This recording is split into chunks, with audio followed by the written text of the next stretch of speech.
Good morning. I would say to all those who wander are not lost, but I see people wandering in from the parking lot and the patio. So come on in and join us on this beautiful, toasty morning at Pacific Unitarian Church. I'm Tracy Blender. I'm privileged to be your worship associate for today. Steamy though it may be. So the doors are open. Feel free to share your programs and maybe burn off a calorie or two. We gather here often for many events and goings on, which affirm our journey to be an open, accepting, tolerant congregation who honors the inherent worth and dignity of all who enter here, and those we may have yet to meet, and those we never get to meet, but we hold in our hearts and understand, as someone put it to me just a moment ago, no matter how warm and uncomfortable we may be today, we are far and away more comfortable than more people we can imagine. We need to be grateful for our moment, grateful to be together. We remember the people on whose land Los Angeles sits, the Tongva people, who are not a recognized tribe and who need to be brought into the conversation. We've built our community upon this land. We honor our children, we honor our elders, we honor each other for our time and talent and for being here today in community. For your children before service, we have childcare, we have religious education. For your older children, we have religious education and community. So please stay, share this with your children, your grandchildren, your visiting children. We have a time for all ages that will be coming up. We honor you with the activities we hope you can't resist. We welcome your time and talent to volunteer, help us one time, two times, a bunch of times. We have lunch today prepared by Naresh's team. That lunch is cognizant of how warm and toasty we're all feeling, so it is a cool lunch of potato salads, gazpacho, and other things that might make us feel like we're ready to sit down and feel the breeze that comes along. The lunch is $5. If you are a first-time visitor to Pacific Unitarian Church, we hope you stay. We hope we get to know you, and please know that lunch is on us today. If you have an announcement you would like to have made up here, please email worship@pacificunitarian.org. That will be in your newsletters. Before Friday afternoon, so we know to go ahead and put that announcement in the queue of things. And we have another announcement today as well. So there was a little confusing information in the newsletter.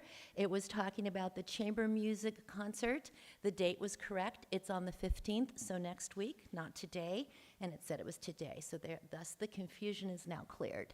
It is next week. Today, we have a board meeting at 1 o'clock, we are all welcome to read the minutes that the board has posted up on the office door, so we all know what's going on with our community. There is also next Sunday our welcoming back water ceremony. Normally we would have done that a little earlier, but as we all know, we've just welcomed Pastor Josh, and he is not here today. We are so happy to welcome our guest speaker, Michael Eselun, whose introduction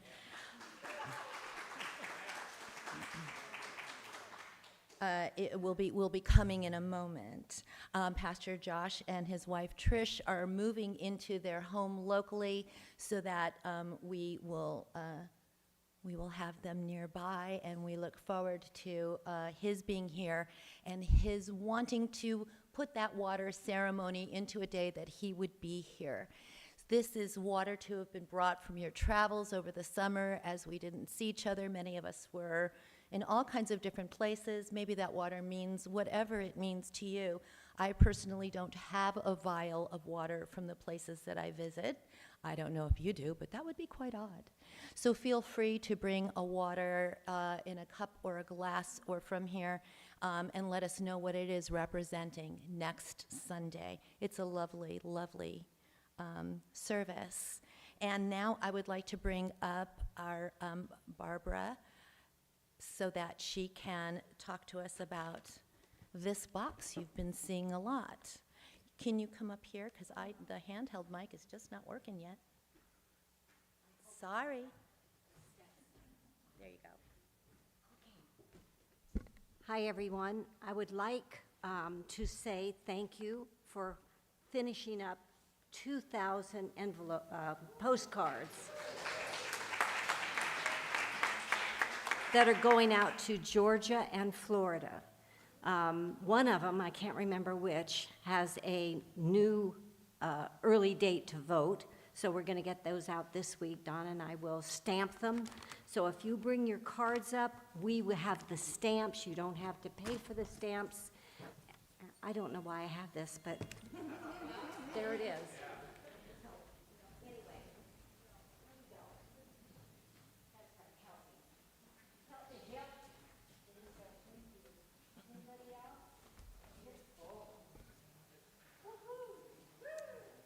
And if you're like me, I will be working on mine later today and tomorrow. Shall I ask you for stamps, or we bring them next week? Bring them next week, so it's never too late. All right, that's good to know.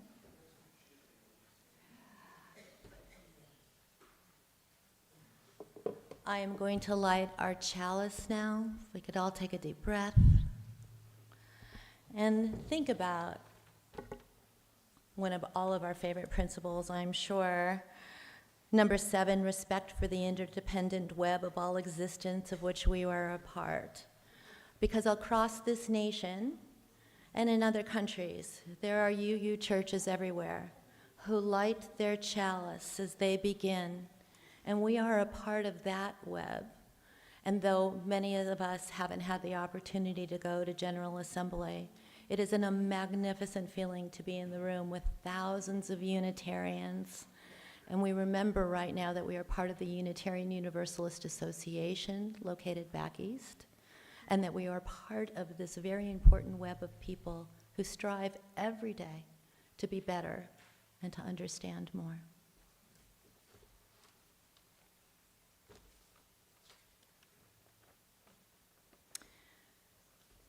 It's my honor to introduce our guest speaker. From the applause, I know most of you recognize him and recognize his name. And perhaps you've seen the table outside. I'll leave it to him to let you know a little bit more about that. Michael Eselun serves as the chaplain for the Sims-Mann UCLA Center for Integrative Oncology. Two-time TEDx speaker, Michael speaks extensively to healthcare professionals, patient populations, and faith communities across the country. Long serving as an adjunct faculty at the Wiesenthal Center Museum of Tolerance. He's also worked as an activist, educator, addressing the LGBTQ bias in the larger community for well over 30 years. Michael was recently inducted into the UCLA Seminole Institute. Thank you. Eudaimonia Society, in recognition of having lived a meaning-driven life. He has 4 volumes of CDs available for purchase, and he also has a website, michaeleselun.com, so we can remember that.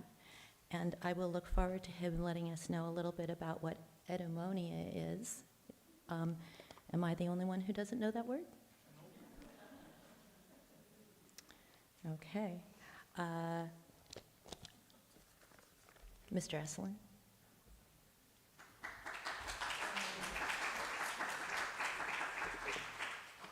Well, thank you very much for the warm welcome.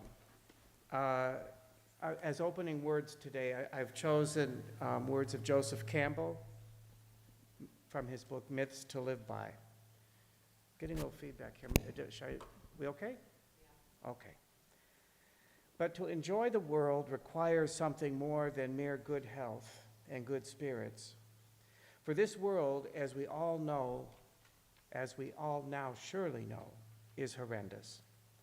All life, said the Buddha, is sorrowful, and so indeed it is.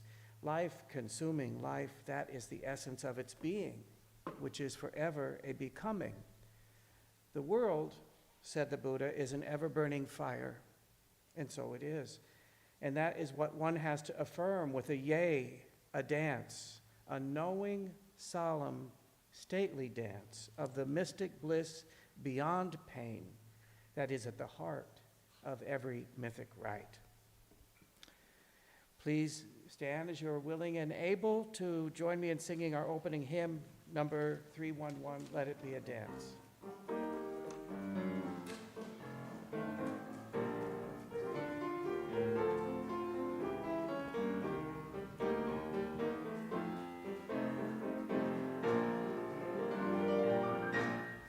Let it be a dance we do. May I have this dance with you through the good times and the bad times too. Let it be a dance. Let a dancing song be heard. Play the music, say the words, and fill the sky with sailing birds. Let it be a dance, let it be a dance, let it be a dance. Learn to follow, learn to lead. Feel the rhythm, feel the need. To reap the harvest, plant the seed. Let it be a dance. Let it be a dance we do. May I have this dance with you through the good times and the bad times too. Let it be a dance. Everybody turn and spin. Let your body learn to bend. And like a willow with the wind. Let it be a dance. Let it be a dance. Let it be a dance. A child is born, the old must die. Take it as take it as it passes by. Let it be a dance.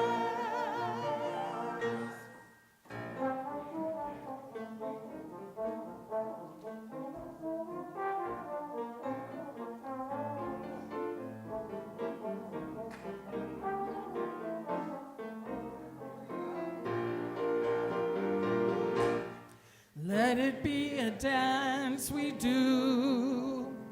May I have this dance with you through the good times and the bad times too. Let it be a dance. Everybody out at night. Without the dark there is no light. If nothing's wrong, then nothing's right.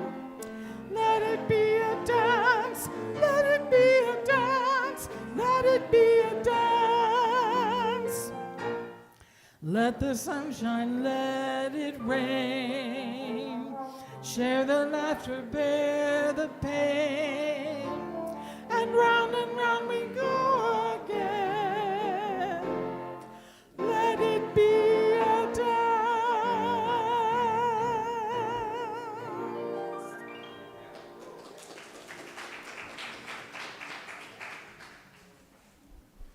If it weren't so hot, I bet we would have been dancing. Now is the time where we have our story for all ages with our Kara. If you would like to join us on the rug to get a little closer, that would be lovely.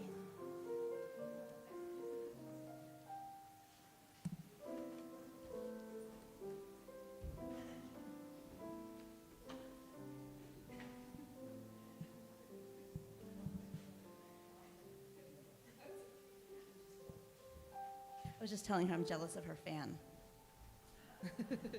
We should pass them all out or something. We should get fans for everybody. I'm going to read a story today called Maybe.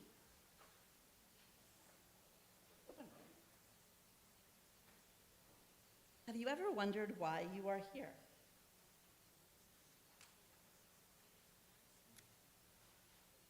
You are the only you there ever has been and ever will be. You have so much to offer. Maybe you will invent something that no one has ever seen before. Maybe you will build things to reach high into the sky. Your life is yours. Try as many things as you can try. See as many things as you can see. Wherever you go, take your hopes, pack your dreams, and never forget it is on journeys that discoveries are made. Maybe you will help others see the beauty in each day. Or maybe you will lift cheering crowds onto their feet. Do everything with love, follow your heart, and see where it leads you. Maybe you are here to shine a light into places that have been dark very long. Maybe you will speak up for those who can't speak for themselves. Maybe you are here to help in ways that only you can. There will be struggles, there will be fears, and it won't always be easy. And at times it will feel really hard, and you might make a mess of things, and you might fall down. You may fail. Actually, I'll say you will fail, but that's okay, right? But you will also get back up, and you will rise a little stronger and a little taller, because there really is more inside you than you know, and this world needs your gifts, your talents, and your big ideas. What if you are only scratching the surface of what you can do and what you can be? What if you have talents you haven't discovered yet? There is something powerful, even magical about you. You already have everything it takes to do big things. Maybe you have no idea just how good you really can be, and maybe you don't know how much you matter. I think maybe that's true for everybody, right? But maybe, just maybe, the world has been waiting centuries for someone exactly like you. One thing is for sure, you are here, and because you are here, anything is possible. The end.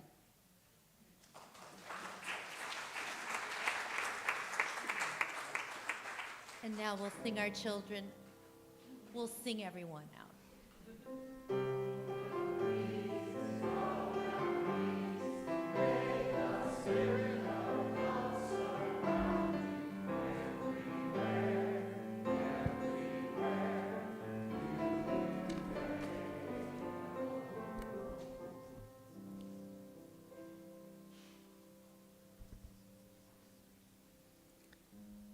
And now it's time for us to hear from each other, whether you'd like to light a candle for joy, a concern, a sorrow, and share it with the community so we can share it with you, or you would like to light it in silence.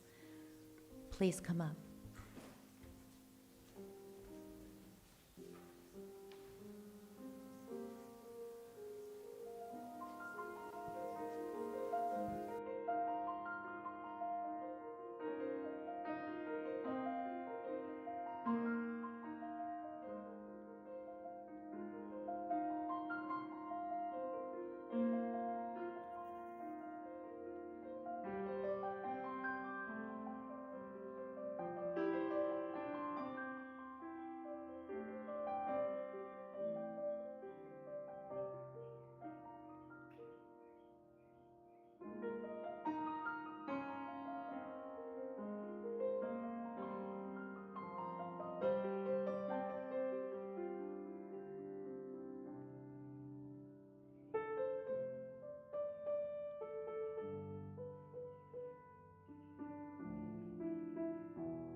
Candle I light for all of us who have words unspoken.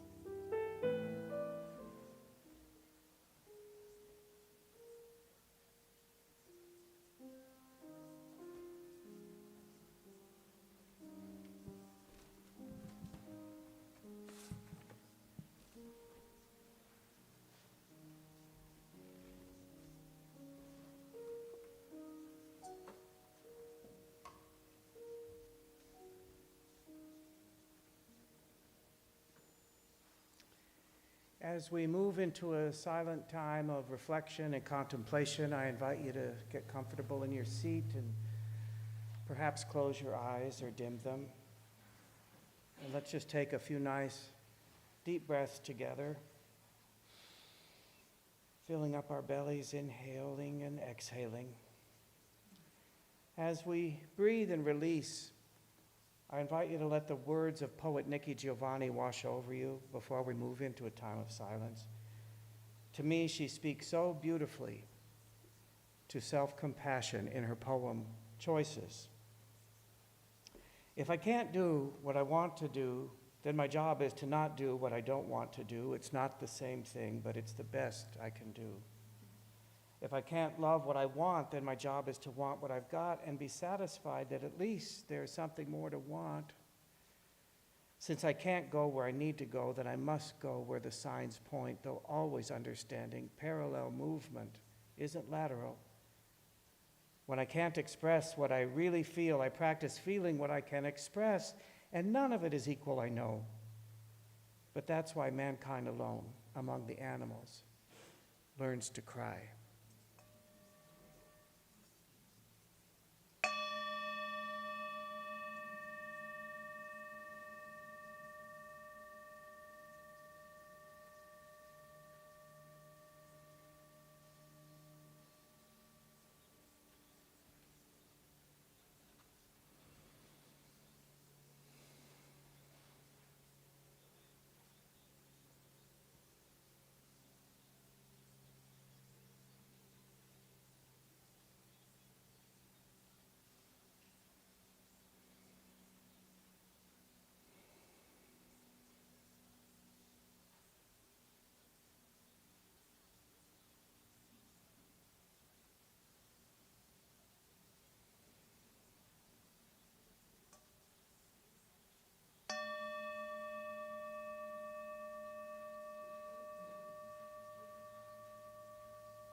As a reading this morning, I've chosen this poem by Dorothy Hunt, and it's called Peace is This Moment Without Judgment.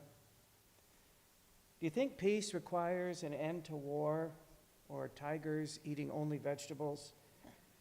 Does peace require an absence from your boss, your spouse, yourself?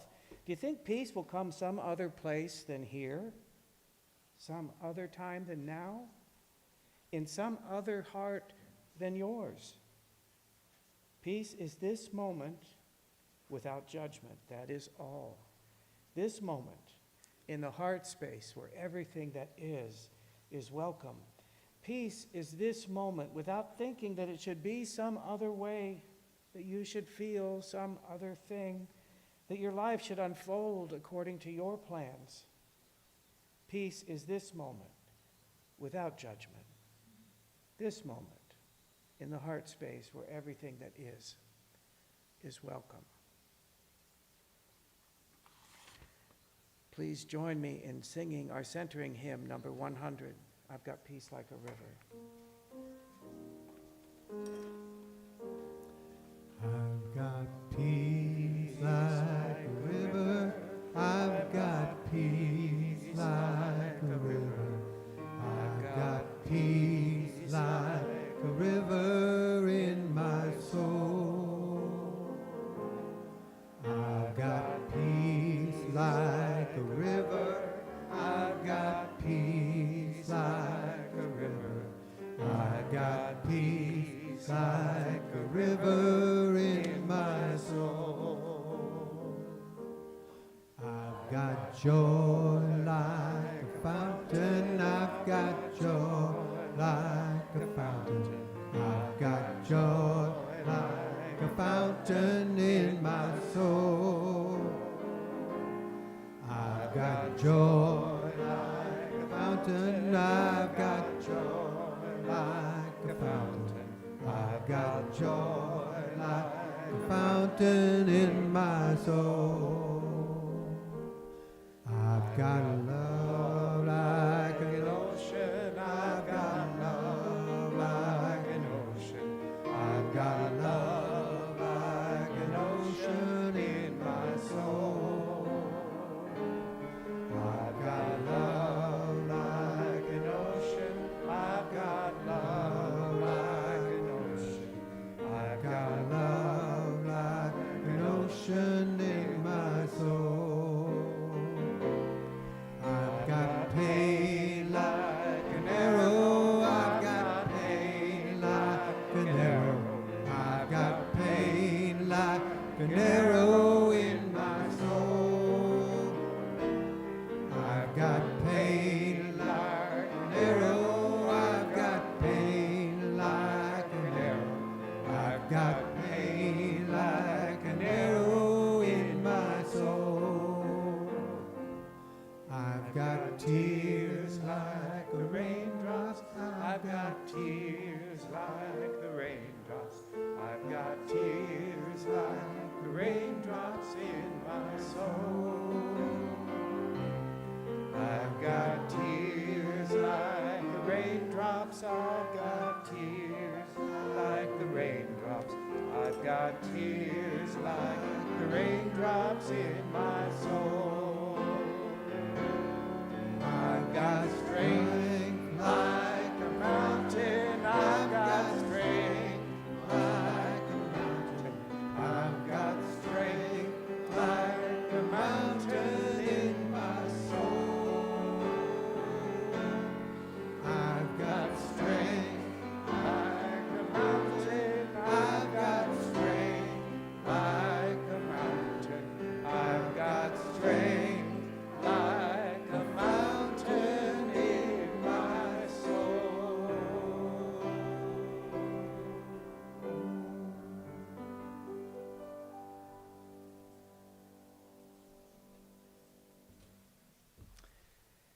You know, there's a whole lot of wisdom out there, particularly in the Eastern traditions, that would say that the pursuit of equanimity, acceptance of what is the pathway to inner peace, maybe even to enlightenment.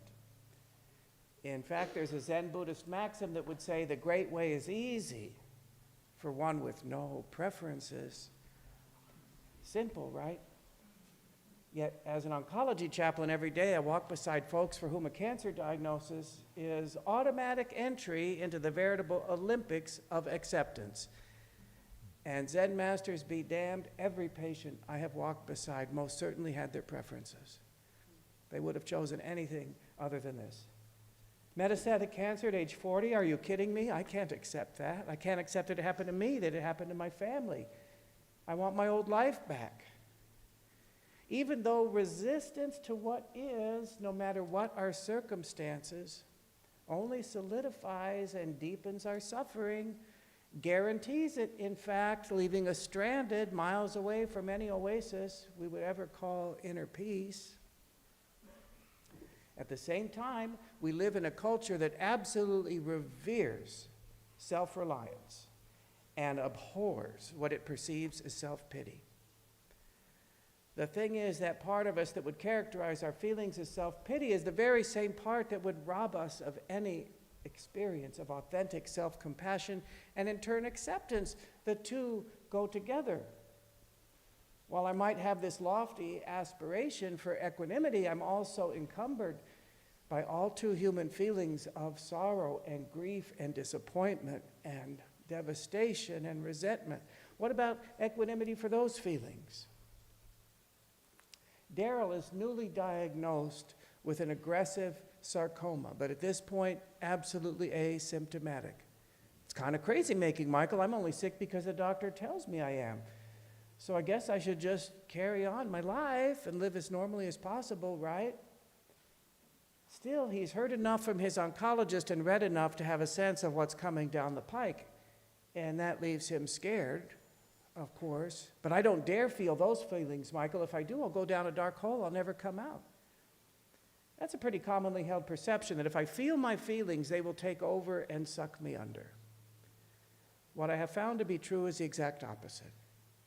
When we give our feelings some air, show them the light of day, it can rob them of their power over us. It can loosen their grip from around our necks. And we're often afforded the perspective to see, oh, they're just feelings. And as the poet Rilke reminds us, no feeling is final. A few years ago, one of the oncologists referred me to Vicky, who was so distressed that the doctor thought she might need a psychiatric evaluation, but in any event, Michael, she's up in the infusion clinic, she's sobbing uncontrollably. Will you please go see her? Vicky had been living with a rare lymphoma for about 15 years, and in those 15 years had been on a dozen different drug protocols. Each one worked for a time and then would stop working. Today was day one of yet another drug protocol, and Vicky was just cooked, absolutely fried. But by the time I got upstairs to hear her tell it, Michael, really, I'm so blessed. Truly, look, at least my cancer is treatable, and I have the best oncologist in the world, and I have great insurance. My husband, look, he's so wonderful, and I have great kids and grandkids, a deep Christian faith, a wonderful church community. Really, I'm so blessed. And it was like the longer she talked, the less oxygen there was in the room, as if the rope were getting tighter around her neck because she just couldn't reconcile these all too human feelings of weariness and disappointment and frustration with her attachment to her identity as Little Miss Sunshine. What's more, an even more fierce attachment to positivity above all else. I mean, look around here, Michael. So many others have it so much worse. Why am I such a crybaby? Absolutely no self-compassion in that sentence. No grace, no allowance to be a human being. As if she were trying to compose a symphony called Vicky, but had decided that only these 4 or 5 notes would be acceptable to be used. Only these sweet high notes of gratitude and hope and joy and forgiveness. No room for deep, dark notes of frustration, anger, resentment, bitterness. Takes all 88 keys on a piano to write a full-bodied symphony. Takes all those sweet high notes, all those deep, dark, low notes, everything in between. A few dark notes in the symphony of Vicky does not make her less of who she is. It makes her more. I see this as a kind of dance between these two qualities of acceptance and self-compassion. I'm reminded of a toy that I had as a little boy. It was a gizmo with a trigger on it, and when you pulled the trigger, a card spun around very quickly. On one side of the card might be the image of a bird, on the other side the image of a bird cage. And you pulled the trigger, it looked like the bird was in the cage. Each side of the card is telling the truth of what it is. This is a bird, this is a bird cage. But I only get the complete picture through the dance, the constant dance between those images. What if it's like that between acceptance, equanimity, and self-compassion? The older I get, I tell you, the more depth of meaning I find in the most deceptively simple song lyrics in very old songs, from the great American songbook written by the masters, the Gershwins, Rodgers and Hart, Cole Porter, songs I might have even called corny once upon a time. Irving Berlin was one such master. Let's face the music and dance. Before the fiddlers have fled, before they ask us to pay the bill, and while we still have a chance, let's face the music and dance. Maybe I have been diagnosed with stage 4 cancer, or some other tragedy has befallen me.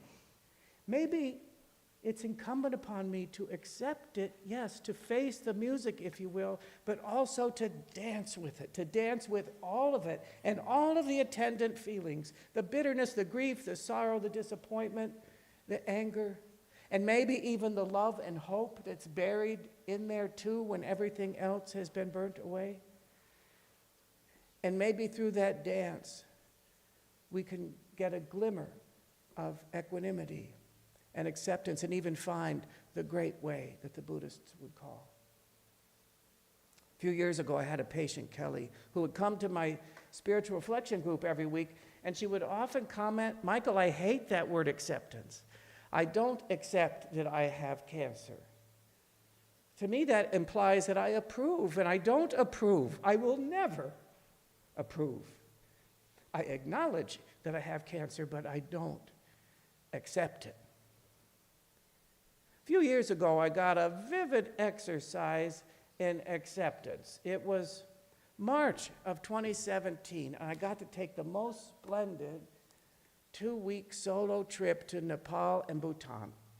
And the second to the last day of the trip was probably one of the most perfect, spectacular days of my life.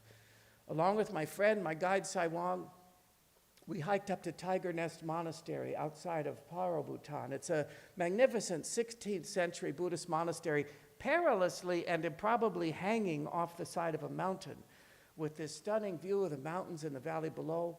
It's only accessible by foot, and it's quite an arduous climb to get there, not unlike climbing to the top of Yosemite Falls. It's also a site of sacred pilgrimage for the Bhutanese people. All are expected to make that climb at least once in their lifetimes, if they can. So Sai Wang and I made the climb, and when we reached the gates of the compound, we took our shoes off and went inside. The first thing I saw was this big orange tabby cat snoozing in this one shaft of sunlight coming in through this narrow slit of a window right next to a monk tending to an altar.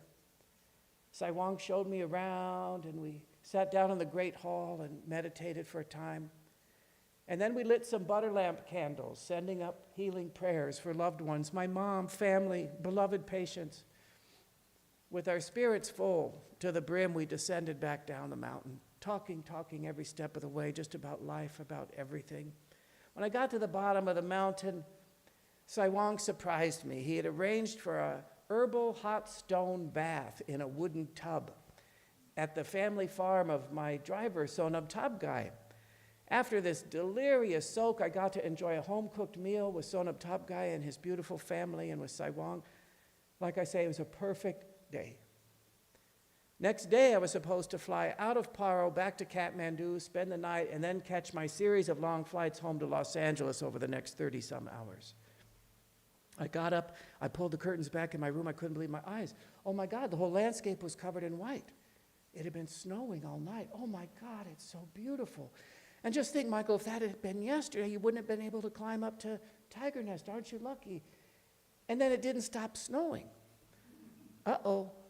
What if my flight doesn't get out of here? What if I miss my connection in Kathmandu? I quickly get up, I scramble, I get ready, pack, get downstairs. Sai Wang picks me up and says, Sai Wang, can we call the airport? Can we find out if my plane's going? What do you think? Is it going to leave? No, Michael, I'm sorry, you cannot call. And I have to tell you, it's against the law for me to go in the airport with you. So once I leave you off at the terminal, that will be goodbye. Oh, now I'm starting to get a little concerned. Geez, if my flight's canceled, they put me on another plane. There's 15 seats across on those South China Airbus 380 planes. I know they'll put me in the middle seat. I won't survive for 30 hours. I'm going to kill people. Just breathe, Michael. Nothing you can do about it. I wasn't expecting a pop quiz in Buddhist philosophy at this point in my perfect trip. Just pay attention. Oh, look, kids playing in the snow. They're so happy to have been released from school. And we get to the airport, and I have a rather tearful goodbye with Sai Wang, and it doesn't exactly feel like goodbye because I'm not sure I'm leaving. He tells me he'll wait in the parking lot for an hour just to make sure I get off okay or we come up with a plan B. When I get inside the terminal, it becomes apparent there's no electric power here. There are no computer screens lit up, there's no lights, there's no PA system, there's one teeny woman behind a desk and hundreds of passengers snaking around waiting in line. Now, I do have to say Bhutan is the most Buddhist culture imaginable. I've never seen anything like it. It's not just a religion, it's not a way of life. Somehow it's in their DNA. I wait through this impossibly long line. When I finally get up to my turn in front of the desk, this teeny woman smiles at me so kindly. Yes, sir, how may I help you? As if she has all the time in the world, as if she hasn't just been dealing with hundreds of disgruntled passengers. And I'm frantically telling her about how I have to get back to Kathmandu and I had my aisle seat, and do you think the plane's going to leave? And she listens carefully and says, well, if the flight is canceled, the airline will have to put you up in another hotel for tonight in Paro, but there's a chance another flight will go tomorrow morning that will get to Kathmandu in time for you to make your connecting flight. So, of course, the flight is canceled, and thank God Sai Wang was still outside. He could drive me to the new hotel, so at least I didn't have to deal with shuttle buses and schlepping my duffel and all that. We get to the new hotel. It becomes apparent there's no electric power here either. There are no lights, no heat, no hot water, no internet, no way to communicate home. I may not make it back to work, no way to contact Scott, and it is so cold. I had to put every article of clothing I brought with me on and get under the covers just to keep my teeth from chattering. This blackout was all over Paro. Well, this was one long afternoon, and constantly wrestling with myself, thinking this quiz is going on too long. Relax, Michael, there's nothing you can do about any of it. But as the afternoon draws on, it gets darker, and I realize I got no way to see in here. There was a candle in the room, but no match. And I certainly wasn't going to use what was left of my phone battery for the flashlight, so I trudged through the snow up to the main lodge to see if they have a match. And when I get there, a man who appeared to be from the airport comes in, and I grab him before anybody else can. Excuse me, sir, are you from the airport? Do you know if my flight's going to leave tomorrow for Kathmandu? Well, of course, sir, but first tell me, how do you like the hotel? How do I like the hotel? My inner ugly American is starting to wake up. Well, it's very nice, but there's no heat, and there's no light, and there's no hot water, and there's no internet, and I need to communicate with home. I need to get home. Yes, sir, he says so kindly. All over Paro, there's no heat, no hot water. Said with all the compassion and equanimity he could muster. It was such a striking display to me, I actually thought of calling this talk, How Do You Like the Hotel? I don't think I have the genetic material for that kind of equanimity. I think I can only aspire to it. Happily, my flight did leave the next morning. I sailed past Mount Everest with this stunning view against the sapphire sky and land in Kathmandu. I run through customs. I run through security. I run back out onto the tarmac, up the gangway, and plop into my aisle seat while they close the door behind me with only seconds to spare. Sometimes things work out. My grandma Ann was a born worrier. She worried about everybody and everything her entire life. She had lots of health problems at the end of her life, in and out of the hospital, surgeries. I went to see her after one surgery or another, and I remember they wouldn't let me in the recovery room, but I could talk to her over the threshold, so I called out, "Hey, Graham, it's Michael. How you doing in there?" "Oh, honey boy, you get yourself all worked up over these things, and it's never as bad as you think it's going to be." It took her 83 years to come to that simple, profound wisdom. I have what it takes to do this. I have what it takes to make this journey, whatever comes. I can have faith in my capacity to respond. few years later, I got quite an exercise in self-compassion. It was January 3rd, 2020, my first day back to work after the New Year holiday. I was driving home from the infusion clinic in Santa Monica, going east on Santa Monica Boulevard. As I crossed Barrington, a woman traveling south ran a cherry red light and smashed into my driver's side door with me on the other side of it, totaling my 13-year-old Prius, a car from which I was hoping to squeeze a few more years. So much so that I just put $5,000 into it for a replacement hybrid battery and new tires, a total loss. Happy New Year. So of course I had to lay out money I didn't want to spend to get a newer used car, and it was nice to have a newer car, but I would rather have had the money that it cost me.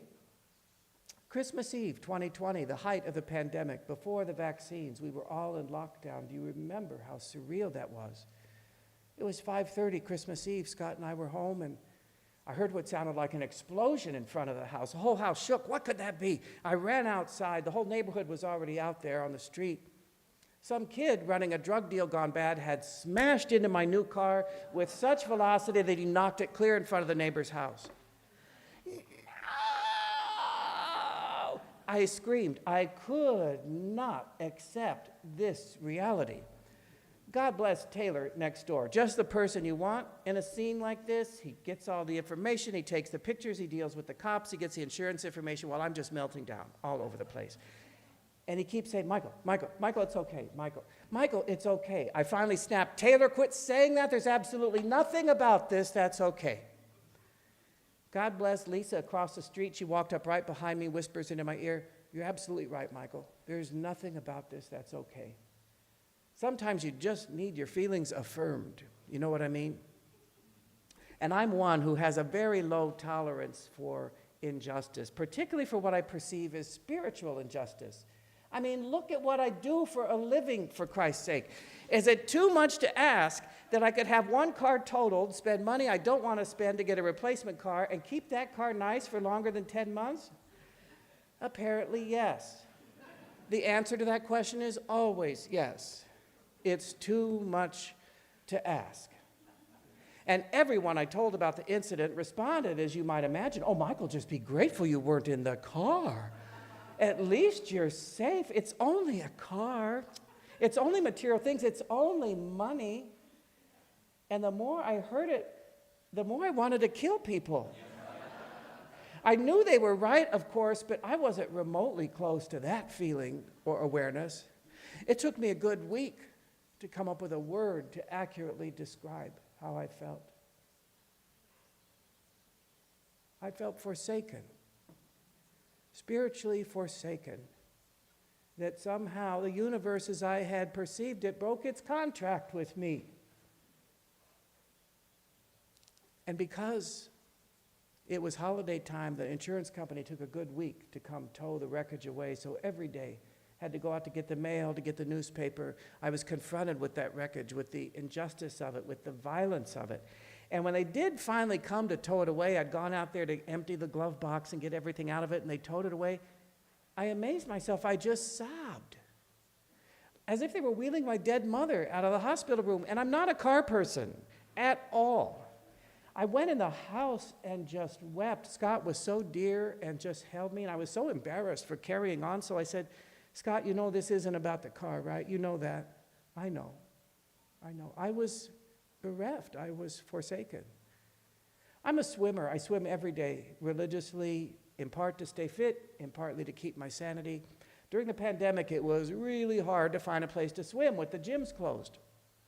There for a while, I was schlepping out to Glendale because they had a community pool that was open for very limited hours with very strict contact precautions. Every day had to scramble to get a reservation to swim for 45 minutes. So after this incident, I go out to Glendale swimming. I'm thoroughly disgusted with myself for not being able to get over this. I'm coming home from swimming, driving down Forest Lawn Drive past these two enormous cemeteries, Mount Sinai and Forest Lawn, having a little talk with myself.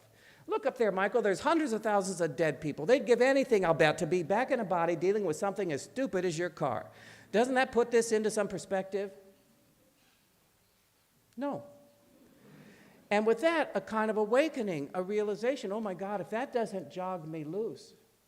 Maybe this wound touches deeper places than I have given it credit for. Maybe it requires curiosity, tenderness, investigation, kindness, compassion. And with that awakening, almost instantly, I started to float again. With that kind of self-compassion, I started to inch closer towards something we might call acceptance. It can be really hard sometimes to feel feelings we do not want to feel. We want so desperately to be strong, to be above this, to move on, to be resilient, and particularly when those feelings are not congruent with cultural norms and expectations. But the feelings aren't going away. I've come to believe that is the way toward the great way, to feel the feelings, to face the music. Not only that, but to dance with them, to dance with all of them. Because you know what? Soon, very soon, we'll be without the moon, humming a different tune. And then there may be teardrops to shed, but while there's moonlight and music and love and romance, let's face the music and dance. So be it.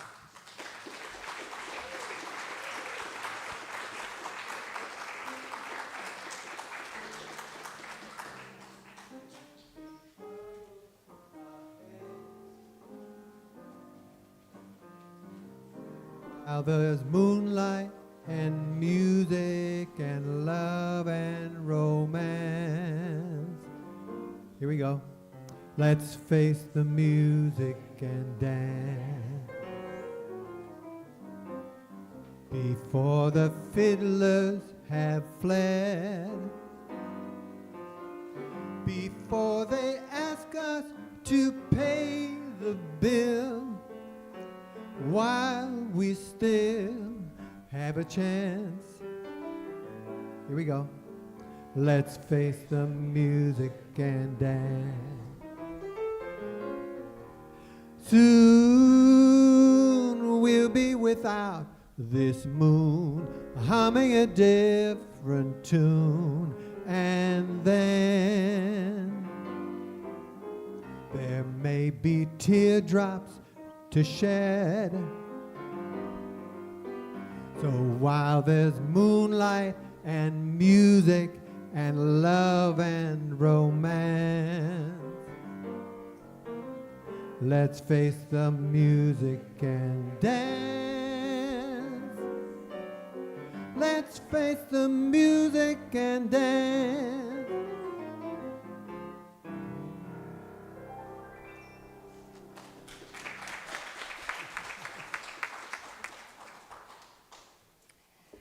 And now it is, excuse me, now it is time for our offertory, so that we have an opportunity to practice giving and sharing. And if you don't have anything in your pocket to give and share and would like to, there are these codes which your phone knows how to decipher in the order of service.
Let's face the music and dance. Let's face the music and dance. Let's face the music and dance. Let's face the music and dance.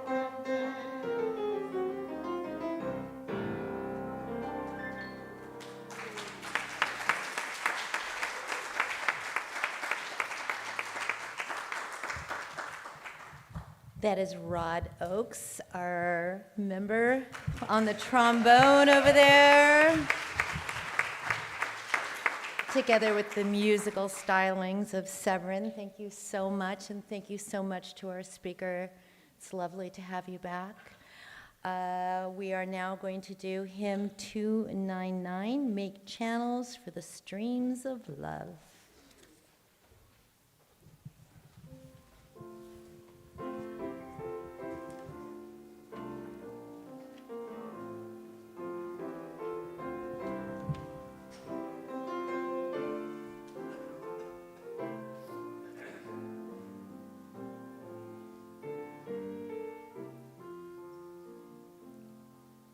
Make channels for the streams of love where they may broadly run. And love has overflowing streams to fill everyone.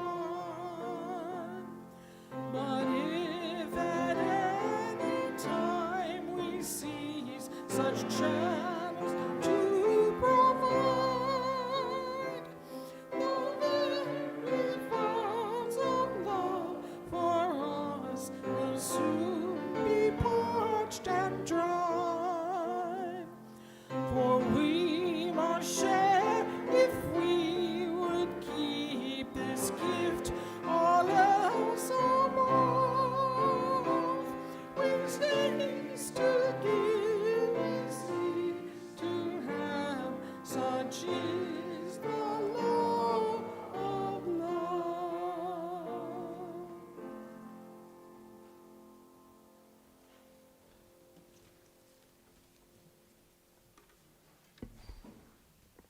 Please stand as you are willing and able. Join hands if you wish, or keep them in your lap if you wish not to.